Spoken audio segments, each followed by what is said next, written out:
हमने शहर को दी एक नई पहचान, हम हैं सिंघानिया बिल्डकॉन।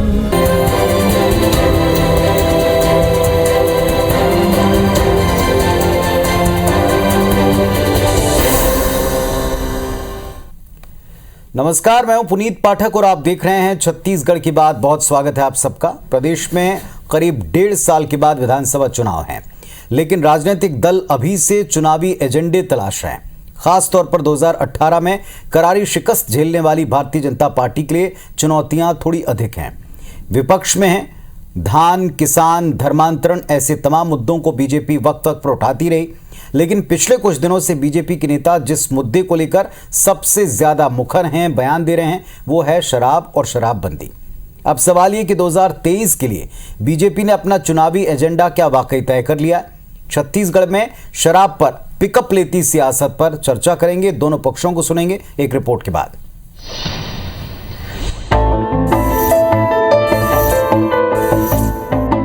स्तरहीन और क्वालिटी, इतना खराब क्वालिटी का कितनों पियो लेकिन उसका पिकअप ही नहीं लेता है। यह है राज्यसभा सांसद और बीजेपी के दिग्गज नेता राम विचार नेताम, जिनका कहना है कि छत्तीसगढ़ की शराब में बिल्कुल भी पिकअप नहीं है।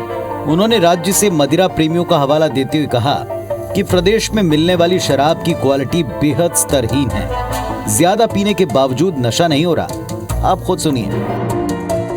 स्तरहीन और क्वालिटी, इतना खराब क्वालिटी का पियक्कड़ लोग बताते हैं कि इतना खराब क्वालिटी है कि वो सब जो है कितनों पियो लेकिन उसका पिकअप ही नहीं लेता है। शराब की खराब क्वालिटी के बहाने बीजेपी सांसद ने राज्य सरकार पर निशाना साधा तो सत्ता पक्ष की तरफ से जवाब देने खुद आबकारी मंत्री सामने आए। उन्होंने बीजेपी नेता के आरोपों को बेबुनियाद बताया और दावा किया कि छत्तीसगढ़ में कहीं भी नकली शराब नहीं बिकती।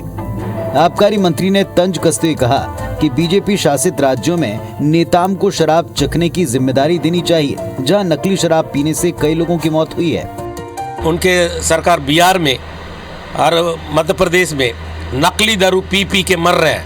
हम लोग पूरा कंट्रोल किए हैं। छत्तीसगढ़ की सरकार आने के बाद एक भी नकली दारू पीकर या कोई मृत्यु नहीं हुआ है। राम विचार नेता से पूछ लेना कौन सा दारू पी के अच्छा लगता है, रोज चाकते रहता है क्या दारू दुकान में जाके?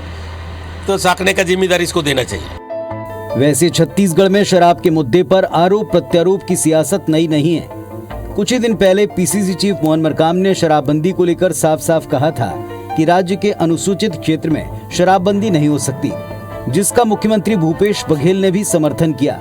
हकीकत यह भी है कि कांग्रेस ने अपने घोषणा पत्र में भी इन क्षेत्रों में शराबबंदी ग्राम सभाओं की अनुमति के साथ ही कही थी, लेकिन बीजेपी इस मुद्दे पर राज्य सरकार को लगातार घेरना चाहती है और इसी कड़ी में बीजेपी सांसद ने नकली शराब बेचने का आरोप लगाते हुए जमकर निशाना साधा।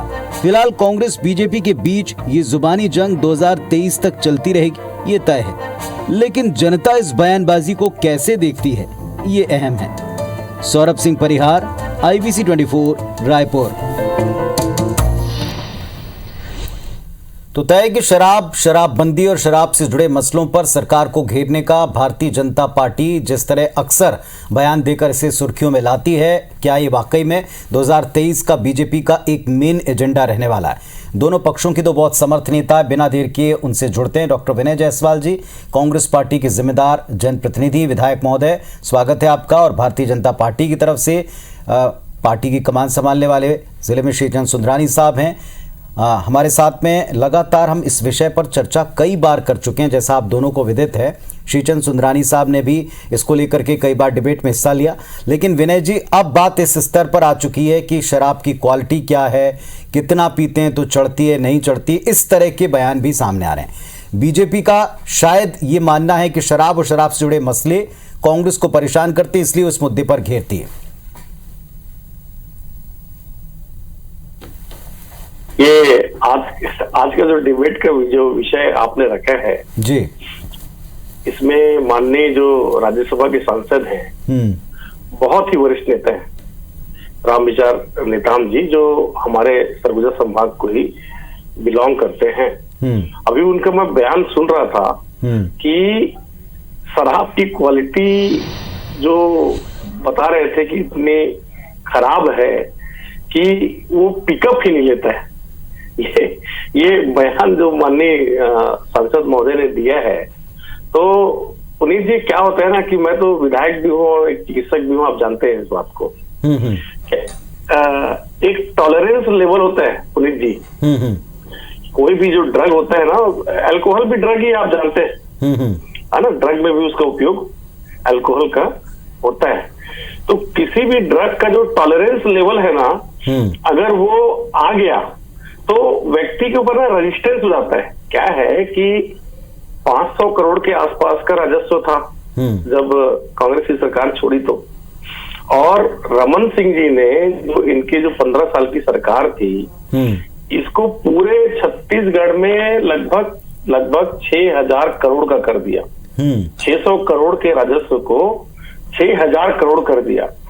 और पूरे जो जनता है, छत्तीसगढ़ की जो जनता है, जिसको बता रहे थे माननीय सांसद महोदय बड़े शान के साथ कि पिकअप ही नहीं लेता है, तो क्या है कि इतना रेजिस्टेंस आ गया है, टॉलरेंस आ गया है जनता में कि उस शराब का जो नशा है वो लोगों को नहीं चढ़ रहा है। तो इनको तो खुश होना चाहिए एक बात कि अगर नशा नहीं चढ़ रहा है और जो शराब का सेवन करने वाले जो लोग हैं वो ना तो ज्यादा अपराध कर पाएंगे, ना तो घर में कोई घरेलू हिंसा होगा, तो इनको तो खुश होना चाहिए। ये बात हुई। दूसरी बात शराबबंदी का या फिर शराब को मुद्दा बनाने का है, तो मुद्दा तो ये बना ही नहीं सकते। जो 600 करोड़ के बजट को 6000 करोड़ तक पहुंचाने का काम 15 साल में किए हैं, वो किस मुंह से इसको मुद्दा बनाएंगे। दूसरी बात कि जब छत्तीसगढ़ सरकार ने ये घोषणा किया था, घोषणा पत्र में ये शराबबंदी करेंगे, तो दो विषय है पुनीत जी।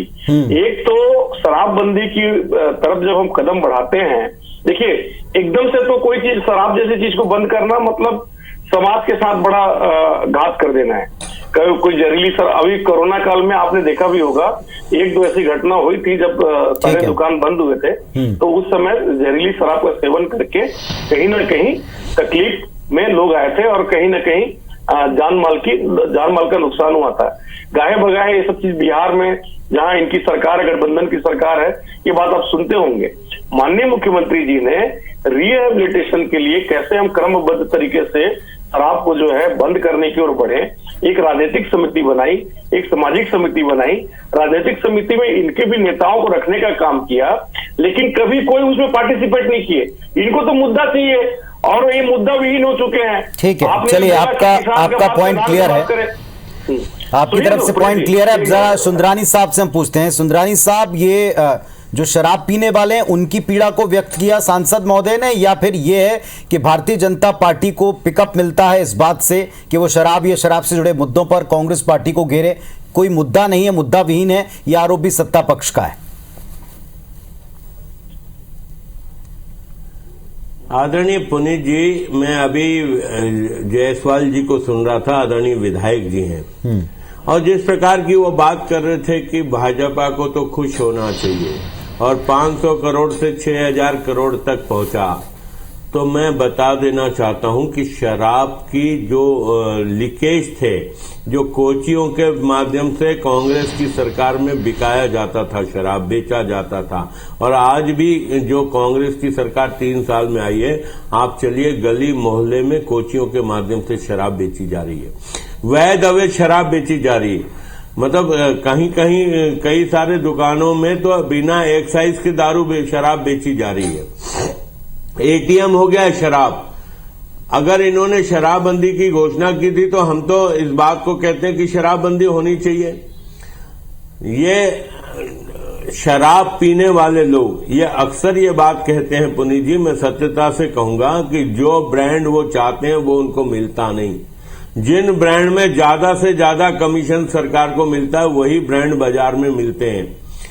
ये एटीएम के रूप में सरकार का एटीएम कह ले या कांग्रेस पार्टी का एटीएम कह ले, या सोनिया जी और प्रियंका जी और राहुल जी को खुश करने के लिए जो छत्तीसगढ़ से पैसा उत्तर प्रदेश के चुनाव में भेजा जा रहा है, कहीं न कहीं हल्की शराब, कम नशे वाली शराब यहां बेचकर, क्योंकि विकल्प दूसरा है नहीं, बाहर की ठीक है, शराब लेकिन आ रही सुंदरानी है, साहब, मध्य प्रदेश की आ रही है, अन्य राज्यों सुंदरानी साहब, भारतीय जनता पार्टी एक तरफ लगातार मांग करती है कि आप शराबबंदी करें, दूसरी तरफ शराबियों की समस्या पर आप ध्यान खींचते हैं और ये कहते हैं कि आप ज्यादा कंज्यूम कर रहे हैं शराबी क्योंकि उनको चढ़ती नहीं है, क्योंकि उनको नशा नहीं होता। तो शराबबंदी को लेकर बीजेपी का अपना अगर स्टैंड क्लियर है तो क्या आपको लगता है कि ये विरोधाभासी बयान नहीं है कि आप एक तरफ चिंता कर रहे हैं शराबबंदी को लेकर, दूसरी तरफ चिंता कर रहे हैं कि कौन सी शराब चढ़ रही, कौन सी शराब नहीं चढ़ रही? पुनीत जी, मैं निश्चित रूप से आपकी बात से सहमत हूं। भारतीय जनता पार्टी शराबबंदी इसलिए चाहती है कि इन्होंने वादा किया, हमने कभी बंदी का वादा नहीं किया। बंदी होना चाहिए। रहा सवाल शराब की क्वालिटी पे अगर प्रश्न चिन्ह खड़ा किया तो उसको आदरणीय नेताम जी ने भ्रष्टाचार से जोड़ते हुए, यहाँ हल्की शराब इसलिए बेची जा रही है कि कमीशन खोरी का काम हो रहा है, उसमें ज्यादा कमीशन सरकार को मिल रही है या सरकार के नुमाइंदों को मिल रही है, वैध अवैध जो कमीशन मिल रही है वो, इसलिए इस पे क्वालिटी पे प्रश्न चिन्ह खड़ा किया है। हमें शराब पीने वालों से कोई लेना देना नहीं है पुनीत जी, लेकिन जो चल रहा है अवैध शराब, बिना एक्साइज की शराब, अन्य राज्यों की शराब दुकानों में, मैंने देखिए 15 साल में डॉक्टर रमन सिंह जी की सरकार में, मैं स्वयं भी 5 साल विधायक रहा हूं, किसी दुकान में रकम शार्ट हुई हो, लाखों रुपए कम हुआ हो, ऐसा उदाहरण भी इस सरकार में देखने को मिला। बिना एक्साइज पटा हुआ शराब भी शराब दुकानों से बेचने के कई सारे उदाहरण हम लोगों को मिले। ठीक है, आपका कहना है कि इसमें भ्रष्टाचार की तरफ उनका फोकस था। पुनीत जी, आपका कहना भ्रष्टाचार की तरफ फोकस था। डॉक्टर विनय जायसवाल जी, सुन पा रहे हैं अगर मुझे? उनका फोकस था, बिल्कुल। सुंदरानी साहब का कहना है कि जो बयान दिया दरअसल शराब बेच भी रही और उसमें भ्रष्टाचार हो रहा है, इस बात की तरफ वो इशारा करना चाहते थे। पुनीत जी, दरअसल क्या होता है ना कि जो पिकअप वाली बात माननीय सांसद महोदय ने कहा है ना कि शराब पीने के बाद पिकअप नहीं लेता है, एक्चुअली में क्या है कि जब आदमी गांजा भांग अगर ये सब का नशा करे, है ना, तो निश्चित रूप से जो शराब का पिकअप है उसको नहीं चढ़ेगा पुनीत जी। तो ये कृपया करके बताने का कष्ट कर रहे हैं सुंदरानी जी कि इनका जो भ्रष्टाचार के विषय में बात कर रहे हैं तो 600 से 600 करोड़ या 6,000 करोड़ का जो ये रेवेन्यू है वो कैसे हो गया? और भाई हमारे सरकार में तो हम लोग ऐसा कोई रेवेन्यू बढ़ा नहीं है, जितने छोड़ के गए होंगे ना उससे कम ही हुआ होगा। हमने जो जन जागरण करने का काम किया, नहीं बढ़ेगा भी नहीं ना आदरणीय जायसवाल जी, बढ़ेगा भी नहीं, इसलिए कि अवैध शराब बेची जा रही है यहाँ। डिस्ट्रिक्ट में सुनिए तो पुनीत जी, आपके सुंदरानी जी, आपके 15 साल में क्या क्या हुआ है ना, ये बताने की जरूरत नहीं है सुंदरानी जी कि किस तरह से जो शराब माफिया थे आपके। अरे आप क्या बात करेंगे हमारे सरकार के खिलाफ में? अरे 15 साल में भारतीय जनता पार्टी के नेता जो है शराब माफिया बन गए थे। बोलिए तो मैं नाम गिनाना चालू करूं, नाम छोटा पड़ जाएगा, भी कार्यक्रम छोटा पड़ जाएगा। एकाध उदाहरण है क्या आदरणीय जायसवाल जी? आप जिम्मेदारी से बात कर रहे हैं, आप विधायक हैं, एकाध उदाहरण आपके पास है? भारतीय जनता पार्टी शराब माफिया बन गए थे, एक उदाहरण है क्या आपके पास आदरणीय जायसवाल जी? मैं आपसे पूछना चाहता हूँ आदरणीय पुनीत जी के माध्यम से। 600 करोड़ एक उदाहरण दीजिए ना। करोड़ तक पहुंचते हैं ना। अरे पुनीत सुंदरानी जी, तो ये क्या ऐसी पहुंच जाता है क्या? हाँ, ये तो हमारी उपलब्धि है। तो हमने ये तो जायसवाल जी हमारी उपलब्धि है। माफिया राज कहाँ है? हमने अवैध शराब और जो मध्य प्रदेश के शराब के जो तस्कर है, आप बताइए पुनीत जी, प्रदेश में किसकी सरकार है, हरियाणा में किसकी सरकार है? और सर्वाधिक जो हरियाणा और मध्य प्रदेश मैं छत्तीसगढ़ में तो कांग्रेस की सरकार में हुई है। आप ये बताइए पुनीत जी, मैं आपके माध्यम से पूछना चाहता हूँ, इन्होंने कहा है भारतीय जनता पार्टी माफिया है, तो एक भी इनके पास 3 साल में एक भारतीय जनता पार्टी के कार्यकर्ता को दंडित किए क्या? ठीक है, एक भी चलिए भारतीय श्रीचंद जनता सुंदरानी पार्टी का कार्यकर्ता सुंदरानी साहब और शराब जायसवाल माफिया जी, के मूल बोलने मुद्दा के ये है, आप सार्वजनिक मूल मुद्दा ये है कि ये जो बयान दिया गया है इसके पीछे आपने बताया कि भ्रष्टाचार को वो बताना चाहते थे, लेकिन जो कहा गया उसमें चिंता प्रकट हो रही है कि शराबियों को लेकर बड़ी चिंता है कि उनको शराब नहीं चढ़ रही और इसकी क्वालिटी कैसी होना चाहिए। उस पर पलटवार भी स्वयं आबकारी मंत्री ने किया। लेकिन एक मूल प्रश्न आप दोनों से पूछूंगा ब्रेक के बाद, शराबबंदी को लेकर क्या स्टैंड दोनों तरफ से क्लियर है? क्या एक तरफ हम शराबबंदी के मुद्दे को उठाते हैं, इस पर सरकार को घेरते हैं, और दूसरी तरफ हम शराबियों की चिंता करते हैं? एक तरफ हम लगातार उस घेरने के प्रयास को साफ तौर के ऊपर जनता के बीच में ले जाने और मुहिम बनाने का प्रयास करते हैं, तो दूसरी तरफ रेवेन्यू को लेकर के उपलब्धि भी बताते हैं। दोनों पक्षों को सुनेंगे इस पर भी। तो एक सांसद महोदय ने शराबबंदी को लेकर के जो माहौल चल रहा है इसके बीच में एक बयान दिया और उस पर पलटवार किया प्रदेश के आबकारी मंत्री ने। कांग्रेस की तरफ से डॉक्टर विनय जायसवाल जी, डॉक्टर विनय, आपको लगता है, क्योंकि यहां इस मंच पर भी कहा जा रहा है कि चूंकि वायदा कांग्रेस का था इसलिए बार बार बीजेपी सवाल उठाती, क्या वाकई में शराबबंदी का मुद्दा भारतीय जनता पार्टी के लिए, विपक्ष के लिए आपको अहम लगता है, या आपका वायदा था और वो अब तक जमीन के ऊपर वैसे नहीं है जैसा वायदे के तौर पर है इसीलिए घेरा जाता है? कांग्रेस पार्टी इसका जवाब क्या इसी तरह से देती रहेगी कि आप अपने राज्यों में करें? देखिए पुनीत जी, भारतीय जनता पार्टी की जो सरकार है या इनकी जो नियत है, वो झूठ का जो किला है उसको गढ़ना इनको बहुत अच्छे से आता है। इनके प्रवक्ताओं को भी, इनके नेताओं को भी, इनके सब लोगों को उस चीज को बहुत अच्छे से बोलते हैं। कांग्रेस की सरकार ने गंगा जल की कसम खा के ये बोला था कि किसानों का कर्जा माफ करेंगे और धान का समर्थन मूल्य 2500 करेंगे।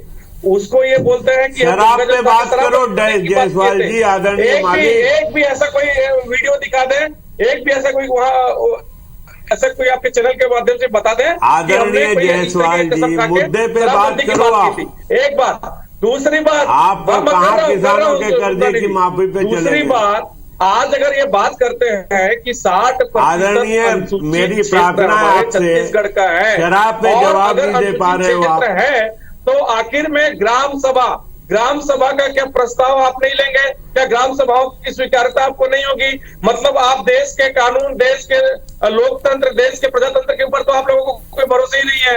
आप तो जो हमारे प्रदेश की जो पंचायत है, हमारे देश की जो पंचायत है, हमारी जो ग्राम सभा है, उसको आप मानते ही नहीं है। अरे आप में अगर इतनी हिम्मत होती तो जो राजनीतिक हमारा बना हुआ है, जो राजनीतिक कमेटी जो सरकार ने बनाई है, माननीय मुख्यमंत्री भूपेश बघेल जी ने बनाई है, सुंदरानी साहब, सवाल आपसे भी वही है कि केवल कांग्रेस का वायदा है और अधूरा है, इस वजह से आप उनको घेरते हैं, या वाकई बीजेपी को लगता है कि शराबबंदी होनी चाहिए? स्टैंड क्या है? अरे इनको तो पिकअप आ रहा है, पिकअप नहीं दिख रहा, इसलिए घेर रही कांग्रेस सरकार को। यहाँ भाजपा के नेताओं को, भाजपा के कार्यकर्ताओं को शराबबंदी का वादा, आदरणीय पुनीत जी, शराबबंदी का वादा इन्होंने किया, शराबबंदी का वादा इनको पूरा करना चाहिए। ये अब बहानेबाजी क्यों? गाय की पूंछ पकड़कर अगर शराबबंदी की ये बात करते हैं तो उसके बाद 3 साल निकल गए और ये इनके प्रदेश अध्यक्ष अलग बयान देते हैं, मुख्यमंत्री अलग बयान देते हैं, इनका घोषणा पत्र अलग है। और अभी जायसवाल जी जो तर्क दे रहे हैं, अभी जो जायसवाल जी तर्क दे रहे हैं, तो तर्क कर रहे हैं, जिम्मेदार जनप्रतिनिधि का व्यवहार नहीं कर रहे। एक भी जिम्मेदार जनप्रतिनिधि का उदाहरण जायसवाल जी ने नहीं दिया है। बड़े दुर्भाग्य के साथ कह रहा हूँ आदरणीय जायसवाल जी, आपका बड़ा सम्मान करता हूँ, लेकिन आप कोई तार्किक बात नहीं कर रहे। आप से बोल के उसको नहीं, शराब का पिकअप है ना, आप लेकिन सवाल आपके लिए भी उतना ही सीधा है सुंदरानी साहब, सवाल आपके लिए भी उतना ही सीधा है। क्या बीजेपी को लगता है कि प्रदेश में शराबबंदी होनी चाहिए, या ये कांग्रेस का वायदा है सिर्फ और इसलिए हम उनको घेरते हैं विपक्ष के नाते? बीजेपी, अरे पुनीत जी, देखिए क्वालिटी अच्छी नहीं मिल रही है भाजपा के नेताओं को, पिकअप नहीं चल रहा है। इनके पिकअप की व्यवस्था के लिए कांग्रेस को वादा पूरा करना चाहिए और ये हमारा एजेंडा है। हम इस बात पे लड़ेंगे, संघर्ष करेंगे आखिरी दिन तक, और अगले चुनाव में इसको मुद्दा भी बनाएंगे। नहीं मिल रहा है और इनको चलिए विनय जी, उन्होंने साफ कहा है कि अगले चुनाव में ये जो शराबबंदी का मुद्दा है ये मुद्दा बनाया जाएगा। कांग्रेस के पास क्या जवाब होगा उस वक्त भी देने के लिए और इस मंच पर भी? पुनीत जी, पहले तो भारतीय जनता पार्टी के जो हमारे माननीय नेताओं को जिनको पिकअप नहीं मिल रहा है, इनके लिए हरियाणा से शराब मंगाने की व्यवस्था की जाएगी। इसके लिए स्पेशल कुछ ऐसा प्रबंध कराया जाएगा कि इनका जो पिकअप है वो एकदम बराबर हाँ, अवैध शराब तो मंगाओ गई, आप हरियाणा से मंगाओ, पंजाब से मंगाओ, आपको तो अवैध कमाई चाहिए। कमेटी और हमारी जो सामाजिक कमेटी बनी है पुनीत जी, उसमें ये पार्टिसिपेट करें। सब पहले हम रिहेबिलिटेशन ये कमेटियां 3 साल निकाल दी, सवा 3 साल निकल गए जायसवाल जी आप सरकार को। अरे सुंदरानी जी, चलिए आप मत करिए, शराबबंदी हमारा मुद्दा रहेगा चुनाव में। छत्तीसगढ़ के लिए हम इसी मुद्दे पे आपको घेरेंगे चुनाव में, के लिए छत्तीसगढ़ जनता की आंखों में। चलिए, तो विपक्ष साफ तौर पर कह रहा है, विपक्ष साफ तौर पर कह रहा है कि इस मुद्दे पर वो घेरेगा, लेकिन अगर शराबबंदी के मुद्दे पर घेरेगा तो क्या शराब के सेवन करने वाले लोगों के पिकअप की इतनी फिक्र होना चाहिए? इसका भी जवाब जनता के बीच जाकर नेताओं को देना पड़ेगा, जैसे इस मंच पर देना पड़ रहा है। बहुत शुक्रिया आप दोनों का अपनी बात रखने के लिए, लेकिन 23 के चुनाव से पहले एजेंडा बीजेपी ने अपना इस पे क्लियर रख दिया है कि वो इस मुद्दे पर सरकार को घेरते रहेंगे। बहुत शुक्रिया आप दोनों का, नमस्कार।